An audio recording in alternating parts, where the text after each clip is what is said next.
Olá, pessoal, tudo bem? Eu sou a Lucileila Queiroz, agente gestora e conselheira do Savim. E este é mais um vídeo do canal do nosso sindicato. Para você que está chegando agora, seja muito bem-vindo e fique à vontade no nosso espaço aqui na internet. No vídeo de hoje, nós vamos apresentar a aula 2 do curso de Fiscalização do Funcionamento de Atividades. Fiscalização dos usos não residenciais. Esse curso tem a carga horária total de 8 horas e ele está em processo de validação. Ficará disponível aqui no canal do YouTube para você assistir quantas vezes você quiser, mas se você for servidor da Prefeitura de São Paulo e precisar do certificado validado para progressão na carreira, você vai precisar esperar um pouquinho para que o processo de validação do curso seja finalizado, então seja possível abrir as turmas com a concessão dos certificados. Antes de começar o vídeo, já quero te pedir para deixar o seu like. Se você ainda não for inscrito, se inscreva no canal, compartilhe este vídeo para nos auxiliar na divulgação das informações referentes às leis municipais e à fiscalização das posturas urbanas da cidade de São Paulo. Sem mais enrolação, bora para a aula!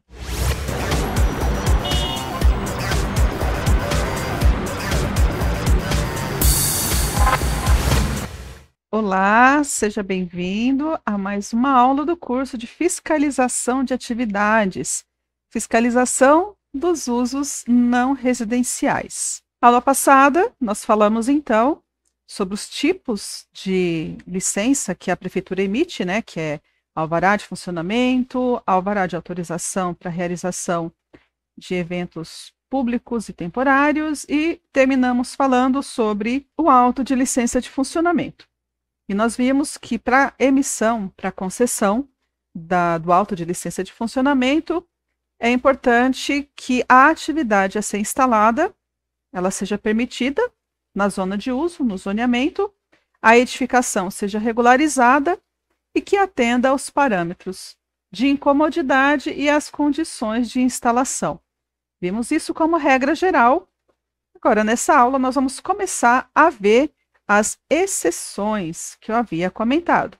Então, a primeira exceção que nós vamos ver aí a esses requisitos que a legislação determina são as atividades dispensadas de apresentar comprovação de regularidade da edificação. Então, lembra que eu disse que um dos requisitos para a concessão da licença de funcionamento era a comprovação da regularidade da edificação, com a apresentação lá do certificado de conclusão ou do certificado de regularidade da obra, de regularização. Então, aqui neste caso, pela Lei 15.855 de 2013, foi feita a dispensa da exigência de regularização quando o pedido de licença de funcionamento, do auto de licença de funcionamento, para imóveis com área total edificada de até 1.500 metros quadrados. Para as edificações que tenham até 1.500 metros quadrados, se o interessado for entrar com pedido de auto de licença de funcionamento, não precisa comprovar a regularidade da edificação. Em outras palavras, a edificação ela poderá ser irregular. Embora haja essa dispensa de comprovação da regularidade da edificação, né, que é a apresentação do habite ou algum documento que seja equivalente, para entrar com o pedido do auto de licença de funcionamento, o interessado ele vai ter que assinar, juntamente com o responsável técnico, uma declaração que eles vão cumprir toda a legislação municipal, federal, estadual, relacionada às condições de higiene, acessibilidade, segurança do uso, estabilidade e habitabilidade da edificação. E nos casos que a lei exige, tem que apresentar, sim, o auto de vistoria do Corpo de Bombeiro. Dependendo, né, do tipo da atividade, do risco da atividade, tem que apresentar também o AVCB. Essa dispensa da autorização ou da exigência desse documento que comprova a regularidade da obra, ela não vai ser possível, não vai ser aceita quando os imóveis estiverem situados em área não edificante, área de preservação permanente, de preservação ambiental permanente.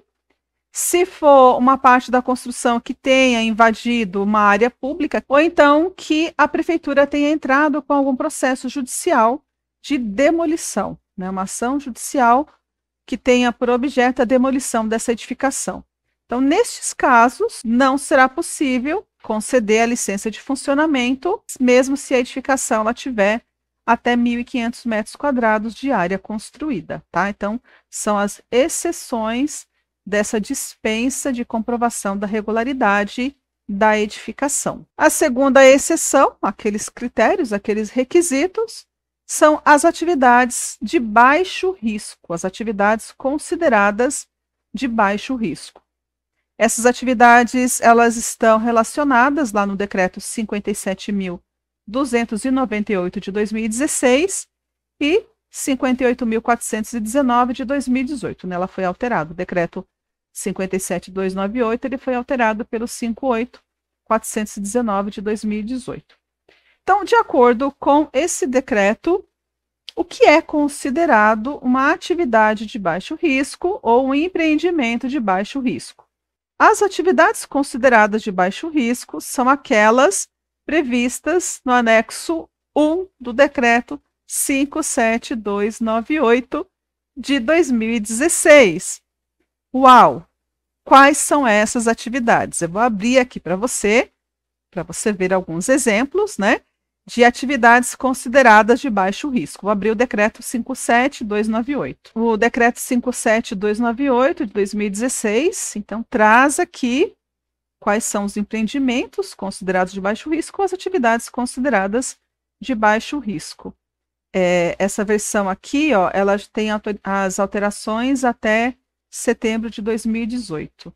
Eu vou deixar para vocês também como material de apoio, para que você possa consultar, mas sempre tem a legislação lá no site da prefeitura. Então, vamos lá no anexo 1, para entender quais são as atividades consideradas de baixo risco.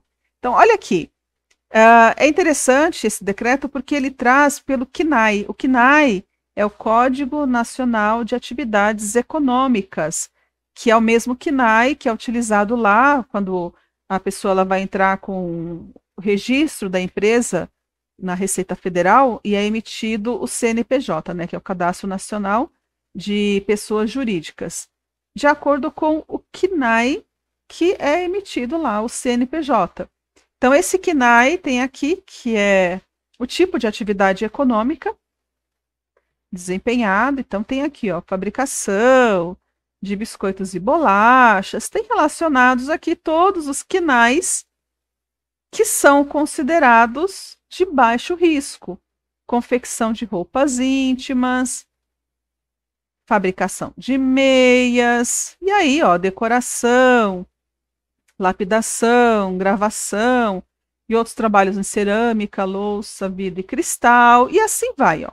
Serviços de prótese dentária, manutenção e reparação de geradores, transformadores e motores elétricos. Não vou, obviamente, ler todos, mas eu vou deixar para você disponibilizado o decreto para que você tenha aqui quais são as atividades consideradas de baixo risco. E além dessas atividades relacionadas no anexo 1 do decreto, são consideradas de baixo risco aquelas que são enquadradas na subcategoria de uso não residencial, NR, né? NR1, NR2, IND 1A ou IND 1B, de acordo com o anexo único do decreto 57.378 de 2016. Vamos lá, olhar o decreto 57.378, é este aqui, de 2016. Então, ele fala do enquadramento das atividades, nesse decreto ele explica como é, mas o que a gente tem que entender aqui, ó, é quais são aquelas atividades relacionadas. Cadê? Aqui.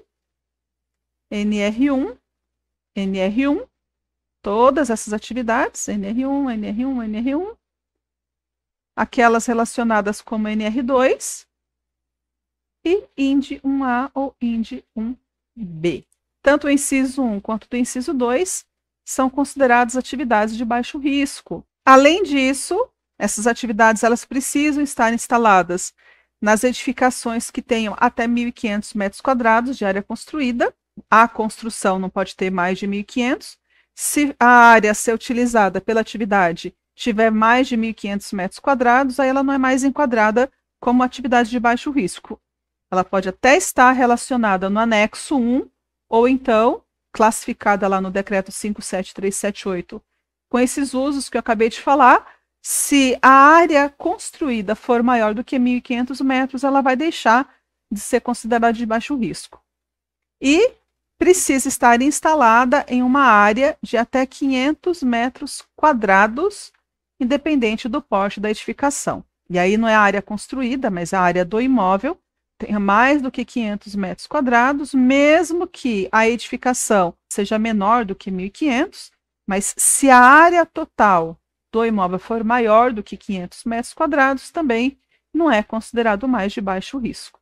Precisa observar aí esses 4 requisitos para a atividade ser considerada de baixo risco.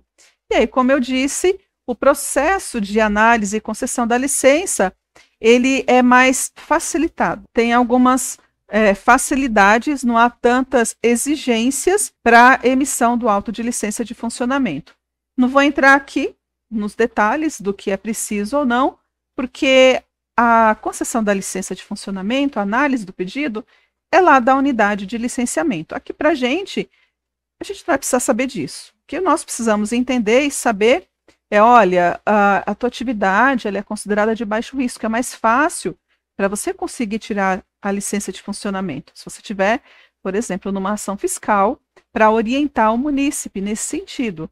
Mas o pedido mesmo, os requisitos, aí é com a unidade de licenciamento da subprefeitura, que eles vão ter que entrar com esse pedido e dar andamento por lá. Aqui é mais para você saber que existe sim uma facilidade de concessão, é mais fácil tirar uma licença de funcionamento de uma atividade de baixo risco do que uma atividade que não seja considerada de baixo risco, que as exigências elas são maiores, tá? Embora essas atividades sejam consideradas de baixo risco, elas vão precisar, sim, obedecer os parâmetros de incomodidade, as condições de instalação, então isso não é afastado. E se trabalhar com manipulação de materiais tóxicos, explosivos ou contaminantes, eles precisam observar também o que diz a legislação relacionada a isso. Então, não vai afastar aí esses critérios importantes que precisam ser observados relacionados às condições, né, de incomodidade de instalação.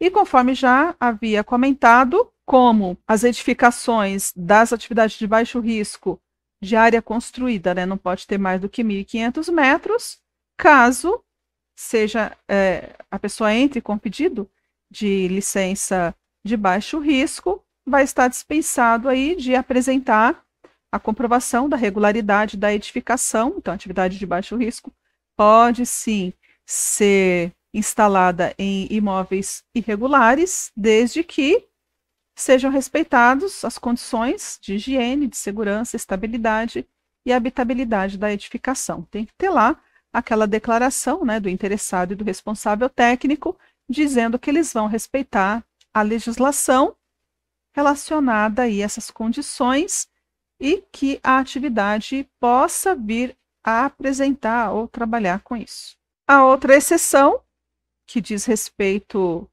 a tratamento diferenciado, vou chamar assim, né, da licença de funcionamento, que não precisa observar aqueles critérios que eu havia dito de atividade permitida na zona de uso, regularidade da edificação, lembra?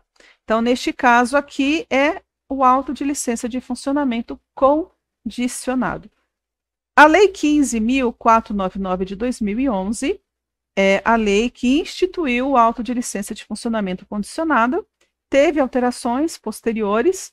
Então, hoje a lei que está em vigor, ela já está atualizada. A licença condicionada, ela foi idealizada por um período de 2 anos para que aquelas atividades regulares fossem implantadas e dando um prazo aí para a pessoa entrar com a regularidade da edificação, né?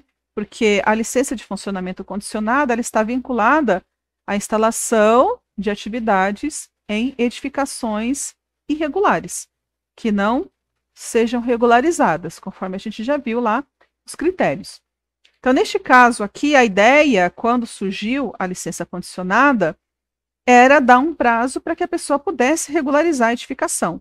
Porque até então, as atividades só poderiam ser instaladas em edificações regularizadas. Se a edificação não tinha regularização, não tinha certificado de conclusão ou não tinha o certificado de regularização, fosse uma edificação irregular, a atividade que estava implantada lá não conseguiria tirar a licença de funcionamento. Então, o legislador teve a ideia de criar essa lei, possibilitando que as atividades elas fossem licenciadas por um prazo específico de até 2 anos. Depois desse período, a licença de funcionamento condicionada ela perderia a eficácia e a pessoa deveria entrar com o pedido de licença normal mesmo.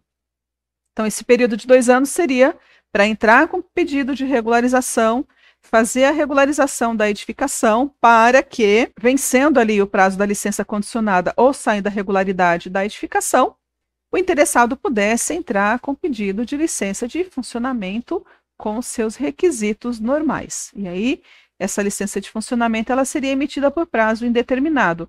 Não teria mais prazo de validade fixo de acordo com a licença condicionada. Tá bom? Então, o auto de licença de funcionamento condicionada é aplicado à instalação e funcionamento de atividades não residenciais nas edificações em situação irregular. Na lei anterior, lembra que nós vimos que eram edificações até 1.500 metros quadrados. Aqui, a edificação a ser utilizada para a licença de funcionamento condicionada é de 1.500 a 5.000 metros quadrados de área construída. Então, amplia um pouco mais. Se a edificação tem até 1.500 metros quadrados, vai entrar com a licença condicionada? Não, vai entrar lá com aquela licença que a legislação anterior permite, que está dispensado de apresentar a regularidade da edificação até 1.500 metros quadrados. Aqui é de 1.500 até 5.000. Então, ampliou-se o tamanho da edificação para a concessão da licença de funcionamento condicionada. Então, além disso, as atividades elas precisam ser compatíveis ou toleráveis com a vizinhança residencial. Lembra que a gente viu lá a permissão de acordo com a categoria de uso, né, no zoneamento. O tipo de atividade não é qualquer atividade que vai ter a licença condicionada. Então, são aquelas classificadas como NR1 ou NR2, somente nesses casos. A atividade ela tem que ser permitida na categoria de uso. Ela precisa obedecer os parâmetros de instalação, parâmetros de incomodidade. Como a edificação ela é irregular, de 1.500 a 5.000 metros quadrados, é necessário que o responsável e o técnico habilitado façam aquela declaração também de que o imóvel, embora não seja regularizado, ele atende às condições de higiene, segurança do uso, estabilidade e habitabilidade da edificação. Aqui são basicamente as características principais da concessão da licença de funcionamento condicionada. A licença condicionada, ela tem um prazo de 2 anos, então eu disse que ela não é permanente, ela tem um prazo específico de 2 anos e ela é renovável por mais 2 anos. Só que no momento da renovação, quando a pessoa entra com pedido de renovação, ela vai ter que comprovar que ela deu início à regularização da edificação. Se ela não comprovar que já tem um processo de regularização em andamento, esse pedido de renovação ele vai ser indeferido. Indeferido o pedido, a atividade vai ficar sem autorização de funcionar. Então, venceu o prazo de validade, não entrou com renovação, ou entrou com a renovação e não comprovou que havia entrado já com a regularização da edificação e o pedido sendo indeferido, aquela atividade ela se torna irregular porque o seu funcionamento não está mais autorizado.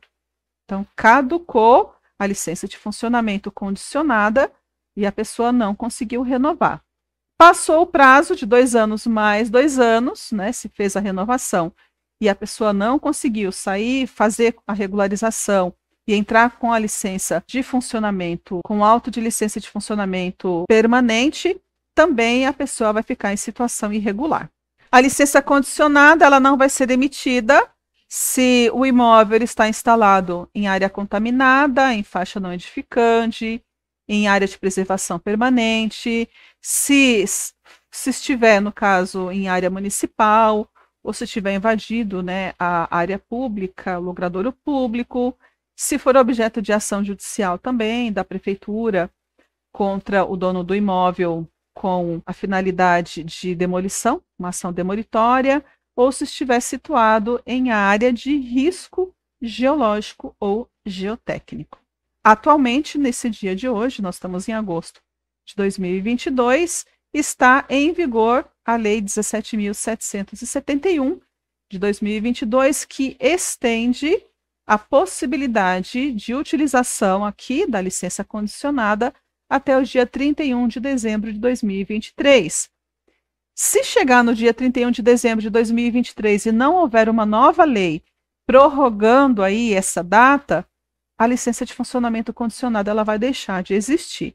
Tá? Então, hoje, até dezembro de 2023, é possível ainda utilizar-se dessa prerrogativa. Se é uma atividade que está enquadrada aí no que a legislação permite entrar com uma licença condicionada, se a edificação ela tem mais de 1.500 metros até 5.000 metros quadrados de área construída, está lá classificada como uso não residencial NR1, NR2, se for permitido, né, na zona de uso, se observar os parâmetros de incomodidade e as condições de instalação, a pessoa poderá ainda entrar com pedido de licença condicionada até que consiga fazer a regularização da edificação.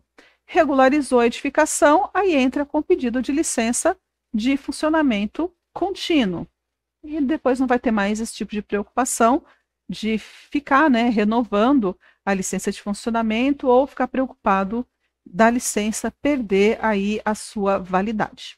Uma outra hipótese de exceção lá daquela regra geral que todas as atividades precisam de ter a licença prévia, nós vamos ver as atividades dispensadas de licença de funcionamento. O que são dispensadas? Significa dizer, em outras palavras, que o interessado ele vai poder realizar sua atividade, uso não residencial, naquela edificação, e não vai precisar se preocupar a entrar com pedido de licença de funcionamento. Quais são essas hipóteses? Primeiro, unidades habitacionais, ou seja, em casas, em moradias, em qualquer zona, com exceção das zonas estritamente residenciais. Tá? Então, nas ZER, zona estritamente residencial, exclusivamente residencial, não pode fazer isso que eu vou falar para você. Com exceção da ZER, qualquer outra zona, é possível, sim, que os moradores eles realizem as suas atividades ou as atividades de suas profissões. Por exemplo, advogado. Eu quero montar um escritório. Eu posso montar um escritório na minha casa? Posso. Eu preciso ter licença de funcionamento para isso? Não precisa. Tudo bem? Eu sou, sei lá, um dentista. Eu posso atender os meus clientes na minha casa, montar lá o meu consultório numa salinha na minha residência? Sim. Precisa ter licença de funcionamento neste caso? Não. O dentista, como é parte de saúde, vai ter que ter lá a licença da vigilância sanitária, mas aí é outra licença. Estou falando aqui da licença de funcionamento que nós, agentes gestores, fiscalizamos. Então, tá lá o dentista na casa, o engenheiro, um arquiteto, tem um escritório e atende os clientes na casa dele. Ele vai precisar de licença de funcionamento? Não vai, porque a legislação permite. E olha que interessante, ele pode ter até um auxiliar ou um funcionário. Então, não vai, mesmo que tenha um auxiliar e um funcionário, ainda assim ele está dispensado da licença de funcionamento. ele vai poder funcionar e ele vai poder ter, né, um auxiliar ou até um auxiliar ou um funcionário e não vai precisar de licença de funcionamento. Só que tem que tomar um pouco de cuidado aqui, porque a lei fala no exercício de suas profissões.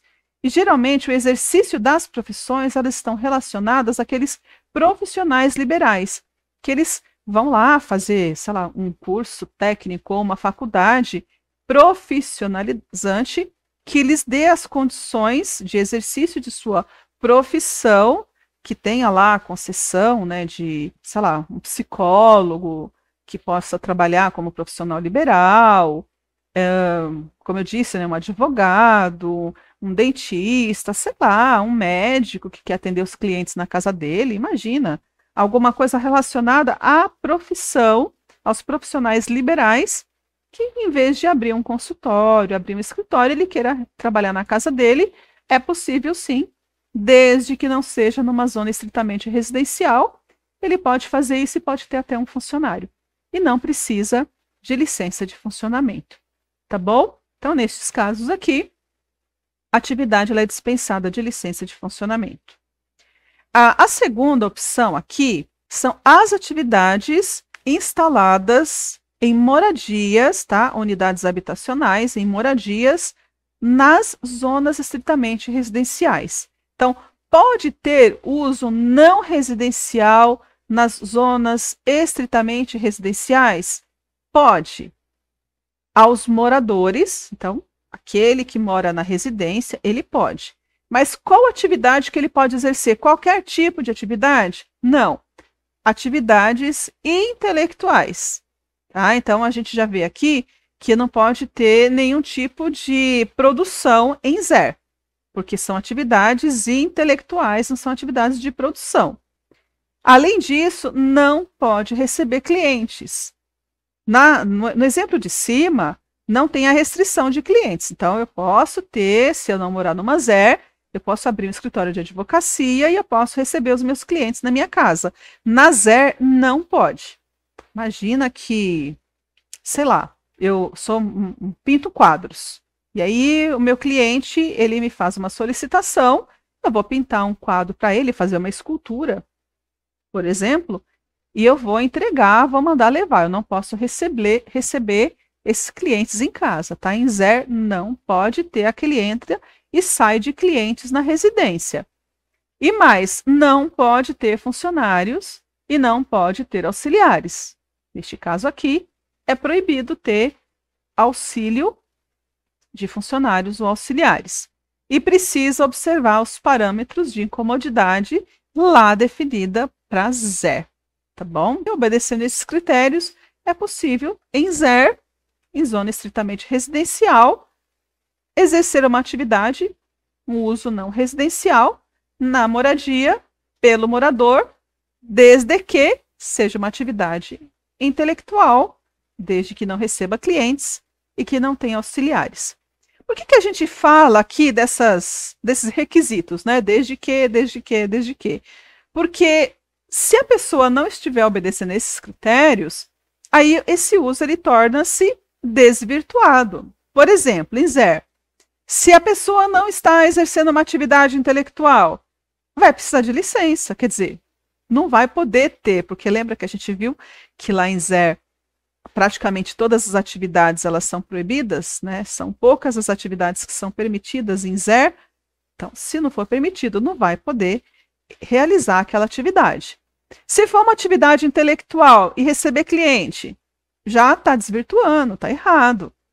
Se for uma atividade intelectual, não receber cliente, mas tiver funcionário auxiliando, também está desvirtuando aqui e aí não poderá utilizar-se dessa prerrogativa da lei, porque vai estar desrespeitando a legislação. Por isso que a gente precisa entender quais são esses requisitos, que se não forem observados, a situação ela passa a ser irregular, tá? Então, primeiro caso, o morador poderá exercer a sua profissão na sua casa, no máximo um funcionário pode receber cliente em qualquer zona de uso, com exceção das zonas estritamente residenciais. Segundo caso, nas zonas estritamente residenciais, Pode sim ter, desde que sejam atividades intelectuais, não pode receber cliente e não pode ter nenhum tipo de funcionário ou auxiliar. Nesses dois casos, não precisa ter licença para funcionar. Não tem que ter o auto de licença de funcionamento emitido pela prefeitura.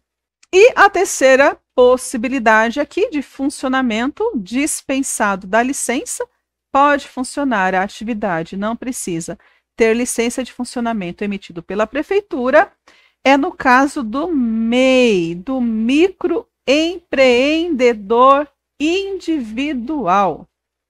Só que o MEI tem uma questão bem interessante, nós vamos falar sobre ele daqui a pouquinho, porque tem algumas atividades que o MEI está dispensado e tem algumas atividades que o MEI precisa de ter licença de funcionamento. Então, não são todas as atividades. Se você chegar lá para fazer uma ação fiscal, uma vistoria, e a pessoa vira para você e fala, mas eu tenho MEI.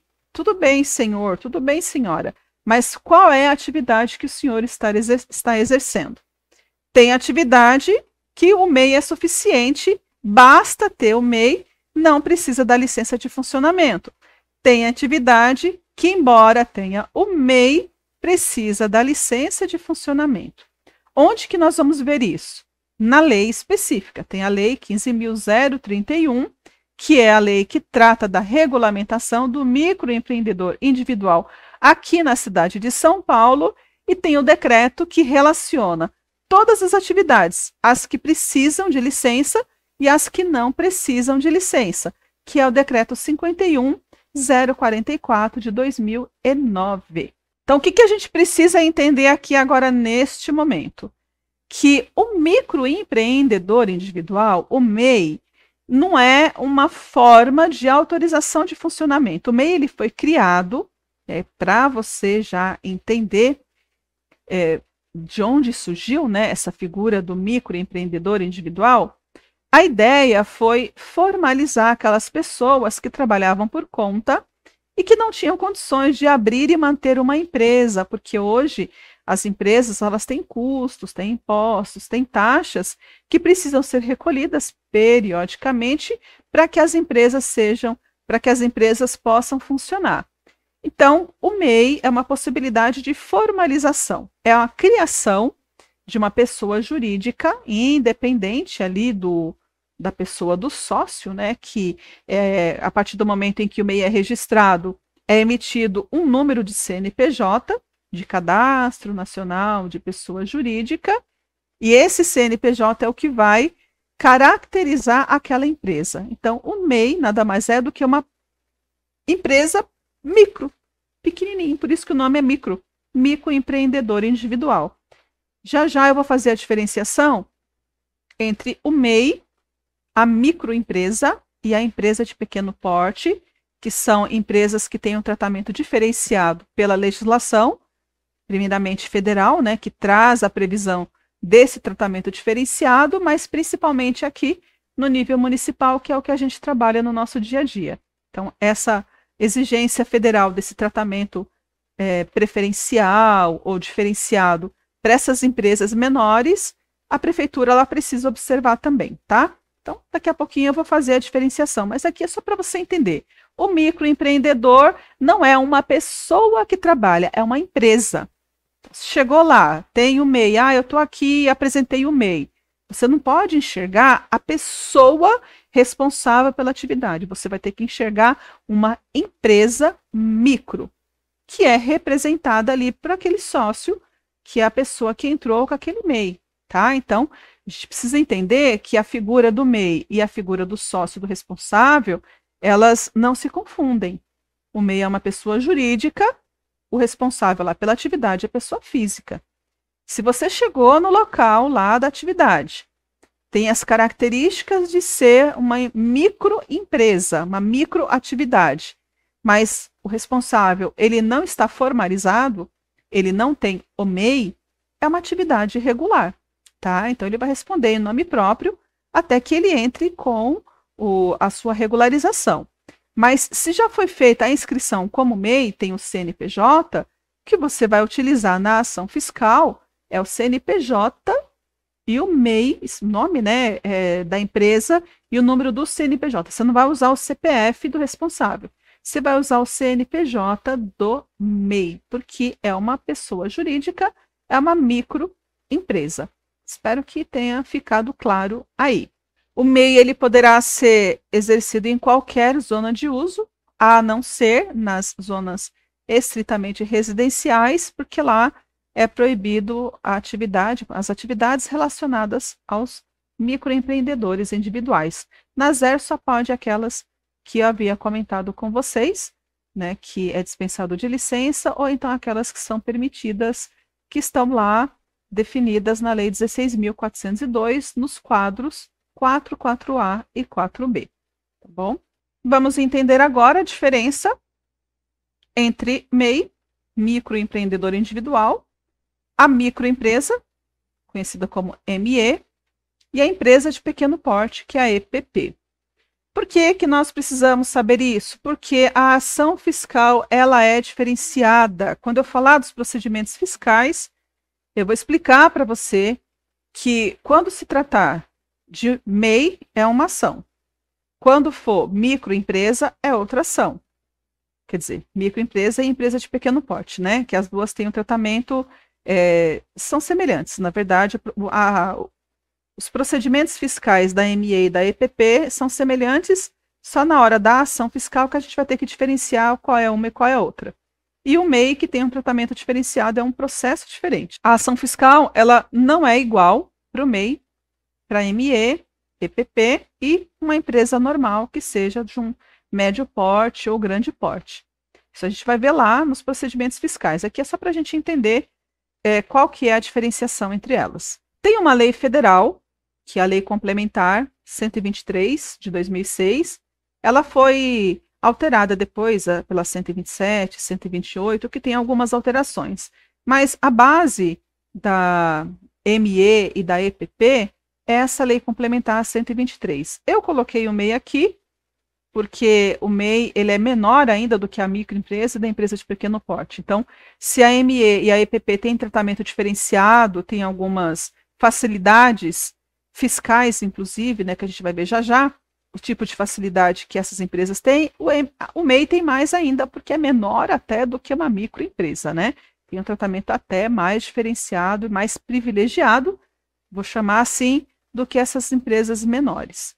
E está estabelecido lá pela Lei Complementar 123, com suas alterações posteriores. O que diz essa lei complementar? Ela fala o seguinte, olha, as empresas menores, as microempresas e as empresas de pequeno porte, elas precisam ter um tratamento diferenciado.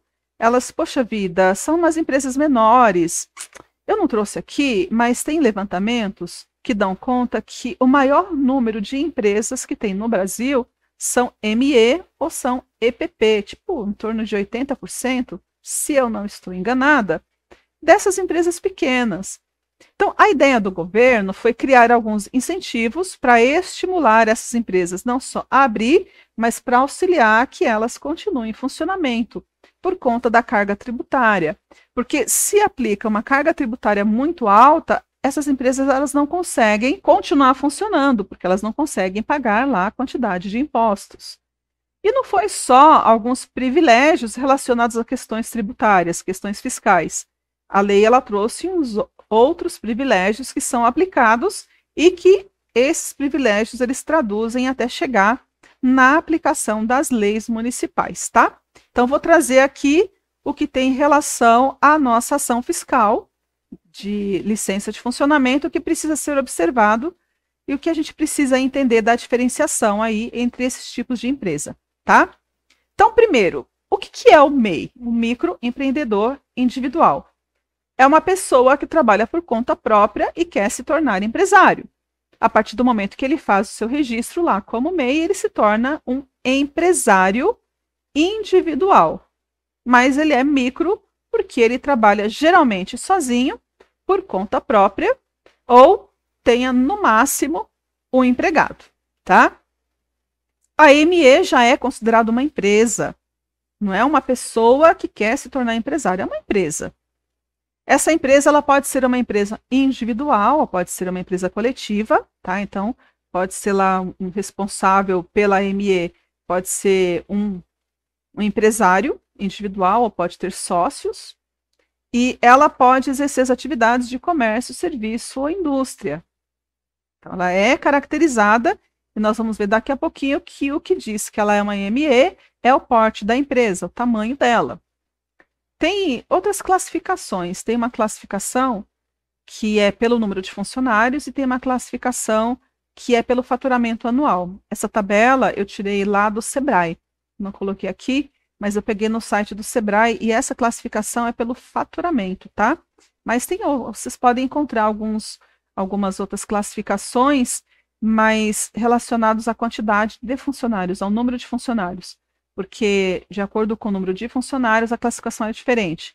Indústria, comércio, serviço, elas podem ser enquadradas aí como ME ou como EPP, de acordo com o número de funcionários. Eu vou utilizar aqui o critério de faturamento anual, tá bom? Então vamos lá, ME, empresa de comércio, serviço ou indústria, e a EPP também pode ser uma empresa de comércio, indústria ou serviço, só que nós vamos ver que ela é um pouco maior, tá? O MEI, ele não pode ter participação em outra empresa, ele não pode ser sócio de outra empresa, ele não pode ter uma outra empresa no nome dele, tá? Então, a partir do momento que ele se cadastra como MEI, ele não poderá ter relacionamentos com outras empresas que estejam em funcionamento e nem vai poder abrir outras empresas. Se ele passar a ser sócio de uma outra empresa ou abrir uma outra empresa, ele vai perder a condição de microempreendedor individual, porque ele não vai ser mais micro, né? Aí já vai ser considerado um empreendedor um pouco maior, um empresário um pouco maior. Com relação à microempresa e à empresa de pequeno porte, não tem restrição. Entende? O responsável pela empresa ou o sócio da ME e da EPP pode ser sócio, sim, de outras empresas e pode ter, sim, outras empresas. Então, imagina que eu resolva abrir uma microempresa, sei lá, para ser uma loja, por exemplo, de vestuário, de roupas. Eu abro uma microempresa, eu sozinha, mas eu posso ser sócia de uma fábrica de roupas, eu posso ser sócia de um pet shop, não tem restrição quanto a isso. Ou se eu tenho sócio aqui, eu sou sócia, eu posso abrir outras empresas em meu nome que não há restrição, tanto ME quanto EPP. Só não pode no caso do MEI, tá? O MEI, se ele já tem outras empresas no nome dele, ele não vai conseguir abrir uma como MEI, e se ele é MEI e abrir outras empresas, ele perde a condição de MEI. Só neste caso. Funcionários, como eu disse, o MEI só pode ter no máximo, um funcionário.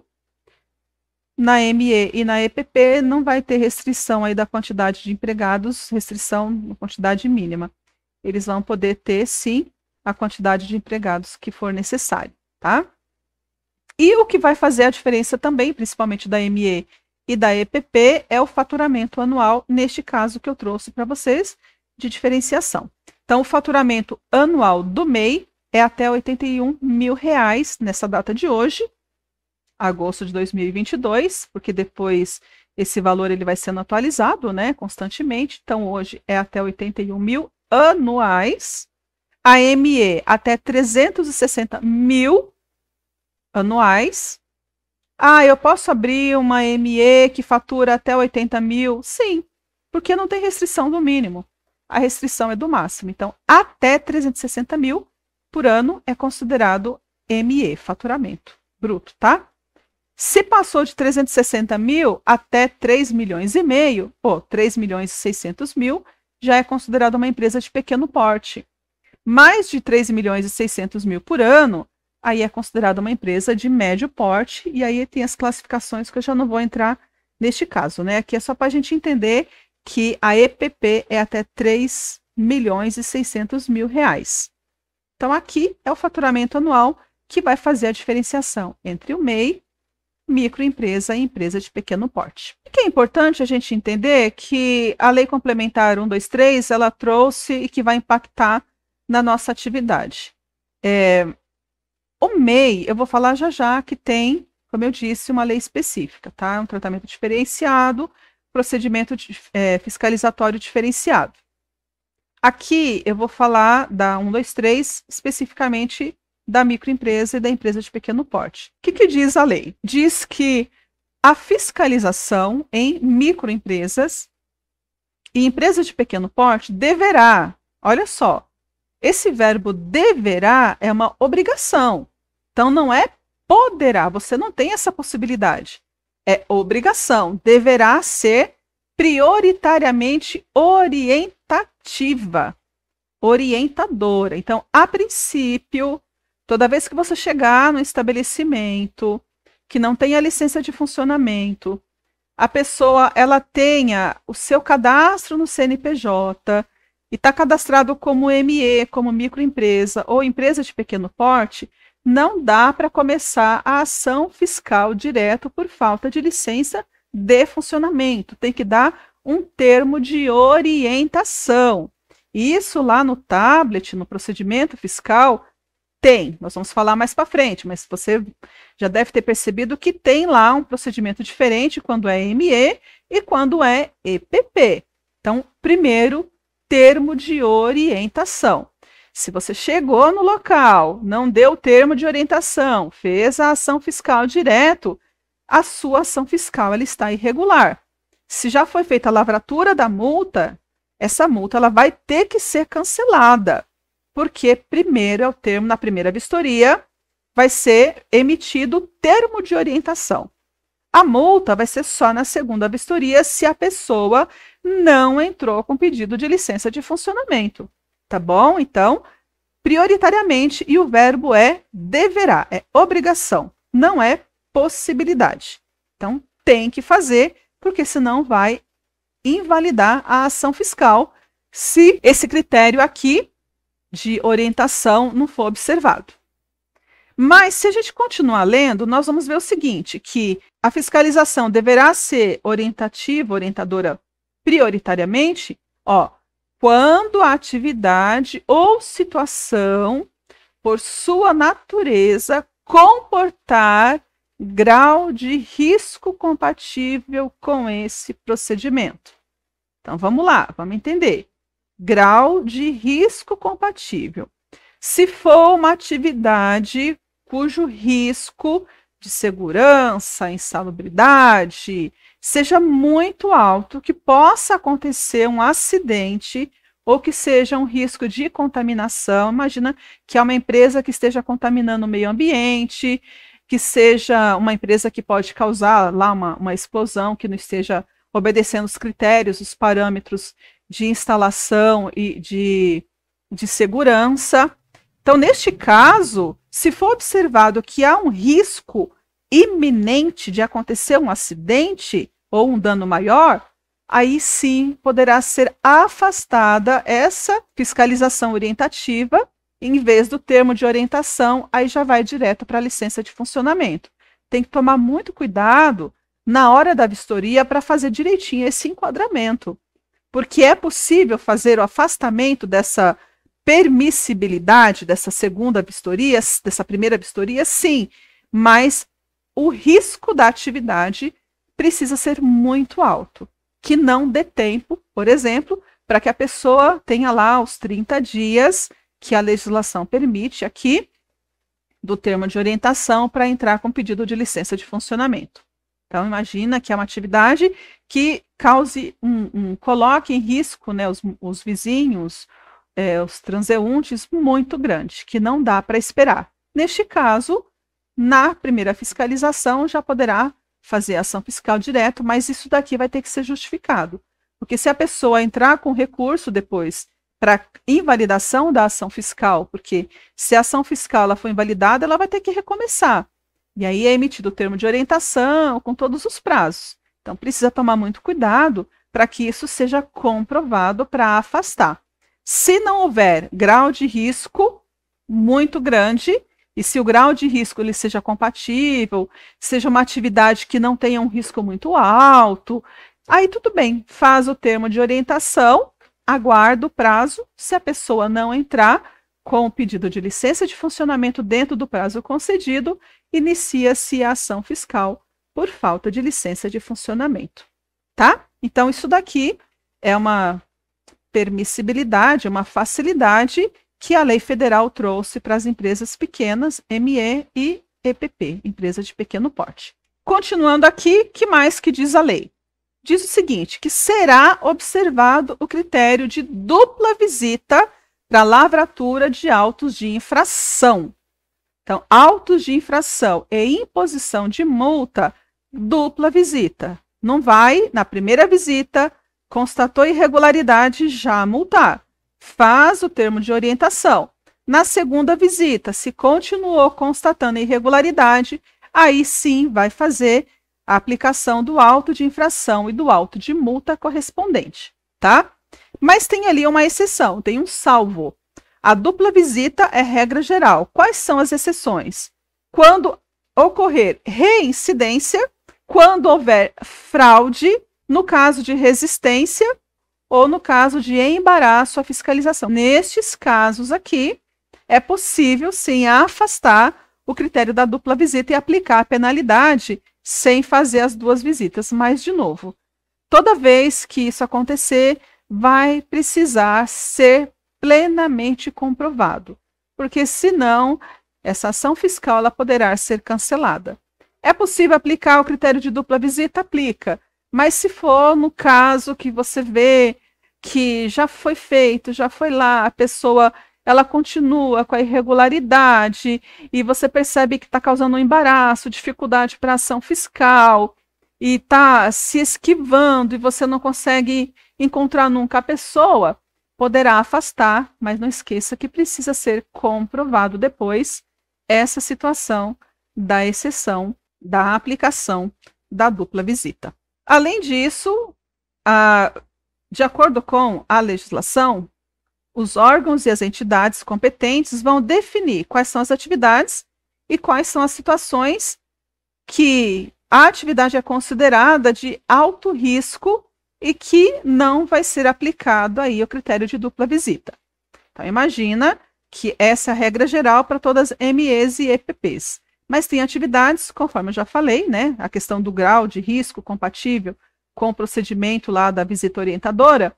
A prefeitura, no nosso caso, ela vai definir quais são as atividades consideradas de baixo risco, de alto risco, e as atividades de alto risco, elas não vão observar esse critério de dupla visita e de fiscalização orientadora, já vai direto para a falta de licença de funcionamento. Que no outro parágrafo está falando aquilo que eu já havia dito, né? Que se esse critério de dupla visita não for observado, o auto de infração, a multa que foi aplicada, ela é considerada nula.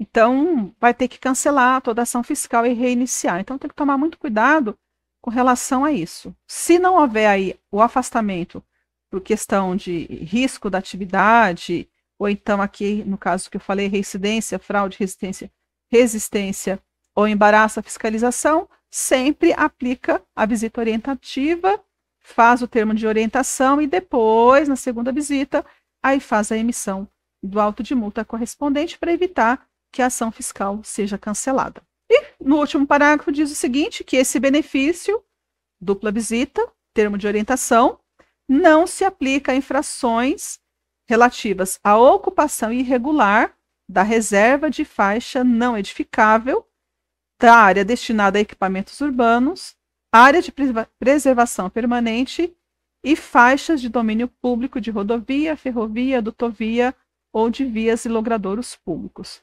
Se a atividade ela está sendo exercida nesses locais, aí não cabe dupla visita. A fiscalização ela é feita imediatamente de acordo com a regra geral. Ai, Leila, mas eu não entendo sobre isso. O que é faixa de reserva? O que é faixa não edificável? O que é faixa de domínio?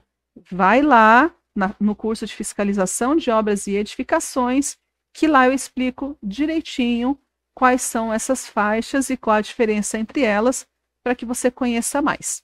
Tá bom? Então, aqui, para você entender que a exceção não se aplica nesses locais, a dupla visita e o termo de orientação.